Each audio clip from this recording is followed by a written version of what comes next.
श्रीमद् भागवतम स्कंद प्रथम अध्याय अष्टम महारानी कुंती द्वारा प्रार्थना तथा परीक्षित की रक्षा। श्लोक संख्या 32।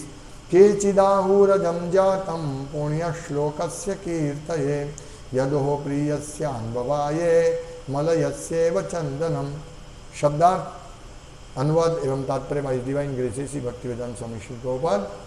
केचित कोई, आहु कहता है, अजम अजन्मा, जातम उत्पन्न, पुण्य श्लोकस्य महान पुण्यात्मा राजा की कीर्तये कीर्ति विस्तार करने के लिए यदोहो राजा यदु का प्रियस्य प्रिय अन्ववाये कुल में मलयस्य मलय पर्वत का इवा सदृश चंदनम चंदन। अनुवाद। कुछ कहते हैं कि अजन्मा का जन्म पुण्यात्मा राजाओं की कीर्ति का विस्तार करने के लिए हुआ है, और कुछ कहते हैं कि आप अपने परम भक्त राजा यदु को प्रसन्न करने के लिए जन्मे हैं।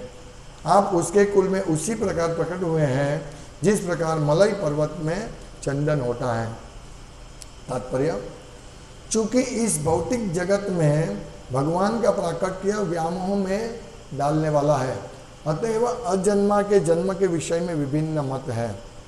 भगवत गीता में भगवान कहते हैं कि यद्यपि वे सारी सृष्टि के स्वामी तथा अजन्मा हैं, फिर भी वे इस भौतिक जगत में जन्म लेते हैं। अतएव अजन्मा के जन्म से इनकार नहीं किया जा सकता, क्योंकि स्वयं भगवान ने इस सत्य को प्रतिष्ठित किया है। फिर भी उनके जन्म को लेकर विभिन्न मत प्रचलित है। भगवत गीता में भी इसकी घोषणा की हुई है। वे अपनी अंतरंगा शक्ति से धर्म की स्थापना करने तथा पुण्यात्माओं की रक्षा करने और पापियों का विनाश करने के लिए प्रकट होते हैं। उन अजन्मा के प्राकट्य का यही उद्देश्य है। फिर भी यह कहा जाता है कि पुण्य श्लोक राजा युधिष्ठिर की कीर्ति का विस्तार करने के लिए भगवान आए थे। निश्चय ही भगवान श्री कृष्ण सारे विश्व के कल्याण हेतु पांडवों का राज्य स्थापित करना चाहते थे। जब संसार में पुण्यात्मा राजा शासन करता है तो लोग सुखी रहते हैं। जब राजा पापी होता है तो लोग सुखी नहीं रहते। इस कलयुग में अधिकांश राजा पापी हैं, अतएव नागरिक भी लगातार दुखी रहते हैं। लेकिन प्रजातंत्र में तो पापी नागरिक अपने प्रतिनिधि का चुनाव स्वयं करते हैं, अतएव वे अपने दुख के लिए किसी अन्य को दोष नहीं दे सकते। महाराज नल भी एक महान पुण्यात्मा राजा के रूप में विख्यात थे, लेकिन उनका भगवान कृष्ण से कोई वास्ता न था। अतएव यहाँ पर कृष्ण द्वारा महिमा मंडित किए जाने में महाराज युधिष्ठिर से ही तात्पर्य है। राजा यदु के कुल में जन्म लेकर भगवान ने उनकी भी कीर्ति बढ़ाई थी। यद्यपि वे यादव, यदुवीर, यदुनंदन आदि के नाम से विख्यात है, फिर भी भगवान ऐसे ऋण से निर्लिप्त रहते हैं। वे उस चंदन के समान जो मलय पर्वत में उगता है।